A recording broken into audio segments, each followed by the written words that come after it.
du PC. Bonsoir, merci d'être avec nous en direct. Rachid le disait à l'instant, les 8 raffineries que compte le pays sont désormais en grève à des degrés divers. Des blocages, des barrages, nouvelle mobilisation demain, des grèves annoncées à partir du 31 mai, les 3, 4, 5 juin. Vous soutenez, vous, le mouvement des grévistes? Vous le soutenez mordicus, j'ai envie de dire? Bien sûr, non seulement je le soutiens, mais je pense qu'il faut l'amplifier, ce mouvement, parce que le gouvernement a pris une très grave responsabilité il y a quelques semaines, qui est de faire passer la loi en force au Parlement, alors qu'il n'y avait déjà pas de majorité dans l'opinion publique pour accepter cette loi. Il n'y en avait pas au Parlement et il a utilisé le passage en force. Donc c'est normal que les gens essayent de se faire entendre autrement. Et ça n'est pas, comme le dit le gouvernement, c'est le gouvernement qui est minoritaire. Le mouvement, lui, ne l'est pas. Il y a des professions les unes après les autres qui se mettent en grève. Je rappelle que la jeunesse, qui aujourd'hui est plutôt en examen, la jeunesse étudiante, en ce moment, c'est elle aussi beaucoup mobilisée. Donc en vérité, toutes les catégories du pays, des salariés du public, du privé, des jeunes, des étudiants, se sont mis successivement en action contre cette loi. Donc le pays n'en veut pas. Et ça peut s'arrêter demain matin. Pierre-Laurent, il suffit que le gouvernement retire le projet de loi. Vous étiez venu nous voir à ce moment-là, au moment de la motion de censure. Le gouvernement, il n'est pas prêt à la retirer, cette loi. Il a dit, il tiendra bon. Il parle effectivement de minorité. Donc c'est lui qui est responsable du blocage. C'est lui qui est responsable du blocage. Mais bien sûr, parce que expliquez-moi en quoi ça poserait un problème très grave à la France, puisqu'on nous dit que, paraît-il, ça met en cause l'avenir de la France, de retirer cette loi. Mais le gouvernement, qu'est-ce qu'il y a comme drame? Il y a eu combien d'amendements? Il y a eu combien d'amendements, Pierre-Laurent? Il n'y a eu aucun amendement discuté. Il y a eu des discussions. Il n'y a eu aucun. Au dernier moment, Christophe Sirugue, le porte-parole, le rapporteur du texte, était sur ce plateau à votre place à ce moment-là. Jusqu'au dernier moment, ils ont essayé de vous donner des gages. Ce n'est pas vrai. Le gouvernement a arrêté le débat à la minute même où le premier amendement est venu en discussion. Pourquoi? Parce que dès le premier amendement, il était minoritaire dans l'hémicycle. Et donc il a suspendu le débat sur les amendements dès le premier article. Donc dans l'hémicycle de l'Assemblée nationale, il n'y a pas eu de débat sur la loi El Khomri, et le 49.3 a été déclenché dans les 48 heures qui ont suivi. Il a renoncé à un plafonnement des indemnités prud'homales. Ce que vous vouliez, il a fait évoluer le texte sur les licenciements économiques. C'est ce que vous vouliez sur le rôle des branches. Pierre-Laurent, je veux juste comprendre une chose. Vous n'êtes pas prêt du tout à discuter si le gouvernement dit bon, ok, on va encore faire un geste. Est-ce que vous pouvez l'entendre, ça, ou pas? Mais écoutez, depuis le début, nous proposons de discuter.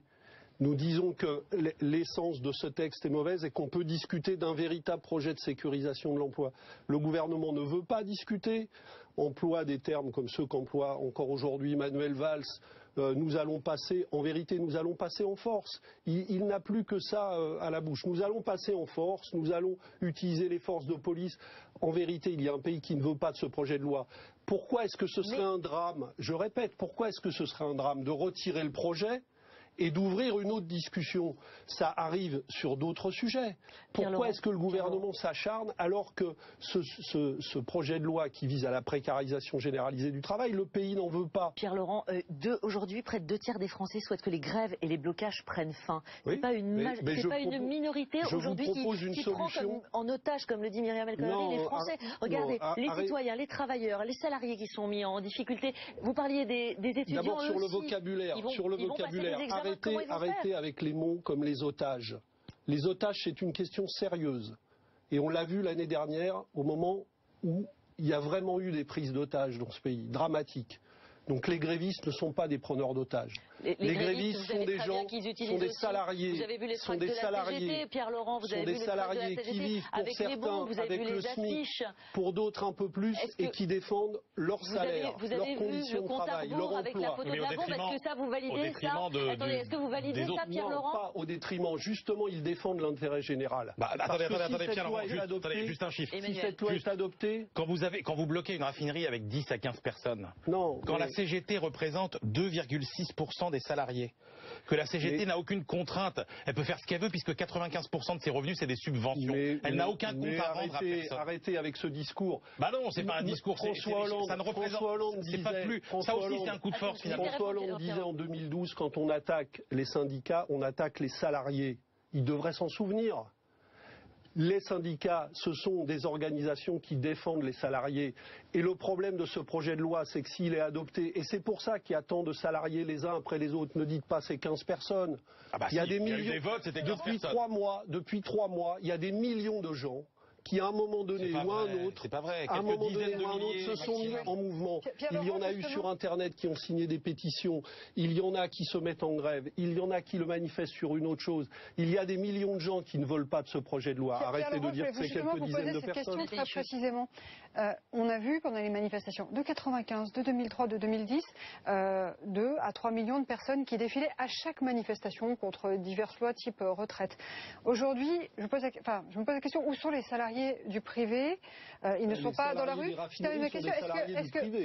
Mais où sont les autres salariés du privé? Où sont les millions de salariés dont vous parlez? On ne les a pas vus en tout cas dans les manifestations. Est-ce que vous croyez qu'on va avoir, comme en 95, une coagulation des mécontentements avec RATP, SNCF, les aiguilleurs du ciel, les salariés du privé qui descendent massivement? Est-ce que vous pensez qu'on va vers un mouvement où on va avoir dans la rue des millions de salariés qui vont descendre? Parce que pour l'instant, on les voit pas. Vous savez, chaque mouvement ne ressemble pas à l'autre. Et cette fois-ci, ce qu'on constate depuis maintenant 3 mois, c'est que des catégories de la population, les unes après les autres, se mettent en mouvement successivement. Et vous pensez que ça va suffire à il y a une manifestation nationale qui est prévue le 14 juin, le jour du début du débat au Sénat, et je pense que cette manifestation nationale sera très importante. Moi, j'appelle à ce qu'elle soit massive et que justement tous ces gens qui se sont mis à un moment donné ou à un autre en mouvement, il faut que ce jour-là, ils descendent tous en même temps dans la rue. Donc, et là, on verra que ceux qui nous disent que c'est minoritaire, ça n'est pas minoritaire, c'est en vérité un mouvement massif. Attendez, regardez, Pierre-Laurent, quand même quelques chiffres. On n'a jamais retrouvé les plus d'1 million, 1,2 million de manifestants du 31 mars dernier. Déjà, c'est pas les 15 dont on parlait il y a 2 minutes. Oui. On est à 128 000 à peine le 19 mai, 400 000 le 31 mars. Donc on voit bien que les chiffres, ils parlent contre ce débat dure depuis 3 mois. Vous croyez qu'on se met en grève 3 mois ? Quand on a le SMIC, quand on ne peut pas payer le loyer, quand on ne peut pas assurer la vie de sa famille. Donc les gens, effectivement, ne se mettent pas en grève facilement et ne se mettent pas en grève n'importe comment. Donc ils s'organisent pour essayer de se faire entendre face à un gouvernement qui n'a qu'un mot à la bouche, c'est on continue. On n'a pas de parce que mais jusqu'au pourrissement, Pierre-Laurent. Non mais attendez, c'est quand même formidable. Est-ce qu'il y avait une majorité à l'Assemblée nationale pour adopter ce projet? Y en avait-il? Il n'y a pas eu non plus. Répondez à ma question. Est-ce qu'il y avait une majorité? Non. Non, non, mais en même temps, la motion de censure, elle n'est pas passée non plus, Pierre-Laurent. Quand il n'y a pas de majorité sur un texte, en démocratie, un Parlement qui est chargé de voter les lois, eh bien, on retire ce texte, on rediscute. On va voir. Voilà, c'est ça la démocratie. On nous dit ces gens-là, parce qu'ils continuent à essayer de se faire entendre, posent un problème démocratique. C'est quand même incroyable. Ne retournons pas les choses. C'est l'inverse. Comment ça se passe? Comment ça se traduit en Normandie, une région qui est particulièrement touchée aujourd'hui avec vous, Patrick Le Serre, bonsoir. Vous êtes directeur de la Chambre de commerce et d'industrie Seine-Estuaire au Havre. Comment ça se passe très concrètement chez vous, là, depuis quelques jours et ce mardi, là, l'état du blocage des grèves pour les salariés, pour La semaine avait bien commencé puisque nous avons eu un répit de 2 jours et aujourd'hui nous avons eu un certain nombre d'informations qui indiquent de nouvelles perturbations, un nouveau durcissement du mouvement au Havre. Nous savons par exemple que demain matin les ponts de Tancarville et de Normandie vont donner lieu à des blocages et des filtrages. Nous n'en savons pas plus. Il y a 2 jours de grève qui sont d'ores et déjà votés sur le port pour jeudi et vendredi. Ce qui est certain, c'est que les témoignages concrets des entreprises, et notamment de toute taille, et quelle que soit leur activité, ces témoignages qui nous reviennent deviennent de plus en plus alarmistes et de plus en plus alarmants. Aujourd'hui, nous avons un certain nombre d'informations convergentes sur des entreprises, PME, TPE, qui sont arrivées à un seuil extrêmement critique de leur trésorerie, de leur compte d'exploitation. Et si en plus on doit rajouter des perturbations liées, comme on l'a connu la semaine dernière, liées à des blocages interdisant les salariés, les personnels de se rendre sur leur lieu de travail, les conséquences peuvent être dramatiques à court terme comme à long terme.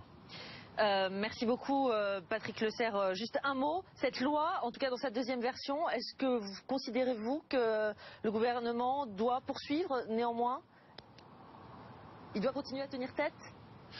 Moi, je n'ai pas de légitimité particulière pour faire un commentaire d'ordre politique. Je dirais simplement qu'aujourd'hui, la réalité au quotidien des chefs d'entreprise, qu'il s'agisse des grandes usines de la zone industrielle, des entreprises du portuaire et de la logistique, ou plus simplement les PME, les TPE, mais aussi les commerces, les hôtels, les restaurants, puisque toutes les branches aujourd'hui sont concernées, c'est de faire appel à la responsabilité des acteurs de ce conflit, parce que la place du Havre ne pourra pas supporter d'être la première victime d'un conflit national. Nous sommes aujourd'hui sur une zone qui commençait à voir réapparaître des clignotants en vert et à l'heure actuelle, tout ceci est remis en question de manière très grave. Merci beaucoup Patrick Le Serre d'avoir réagi en direct ce soir. Pierre Laurent, vous avez entendu des entreprises en situation critique, toutes les branches sont concernées. Voilà, ça c'est très concret, c'est ce qui se passe à l'heure actuelle. Moi je suis le premier à penser qu'il faut sortir de cette situation critique, c'est ce que je vous disais. Il y a des millions de gens qui sont en situation critique tous les jours. Il y a 8 millions de gens en France qui vivent en dessous du seuil de pauvreté, notamment parce qu'ils sont au chômage. Il y a des millions de gens dont les conditions de travail sont menacées demain si cette loi est adoptée, c'est ce que je pense, parce que nous allons précariser encore le travail au lieu de le sécuriser. Et parce que le gouvernement s'acharne à vouloir faire adopter ce projet, il y a maintenant une situation de blocage critique dans le pays. Et donc ? Eh bien, pour sortir de cette situation, je le répète, il faut donc se remettre à la table des discussions, enlever de l'ordre du jour du Parlement ce texte et réouvrir la discussion avec les organisations syndicales. Vous irez, Pierre Laurent, et c'est comme ça qu'on sortira de ce blocage. Vous irez jusqu'au pourrissement de la situation avec l'euro, là, en perspective, l'Europe, le monde entier qui nous regarde, on en parlait avec Emmanuel Pierre Laurent ou tel a le pouvoir de décider que les gens bloquent ou ne bloquent pas. Mais c'est parce que les salariés, depuis des mois, discutent de cette question avec leurs organisations syndicales que progressivement, ils prennent ces décisions. Mais ils n'ont pas commencé par là. Ils ont commencé par vouloir discuter, ils ont commencé par vouloir changer le texte. Ils ont commencé... Et ils ont obtenu des choses au point même, je le répète, qu'il n'y avait pas de majorité, puisqu'une grande partie des députés de gauche et même de députés socialistes ne voulaient pas voter ce projet. Donc c'est le gouvernement qui a pris la responsabilité de nous mettre dans cette situation. Vous les soutenez, vous nous l'avez dit, j'aurais voulu parler des violences aussi. Oui, parce que je ne vois pas pourquoi moi je céderais, moi et ces salariés, au chantage du gouvernement qui dit on n'a pas de majorité, mais on passe quand même, et puis tout le monde rentre à la maison. Les gens maintenant disent stop. Regardez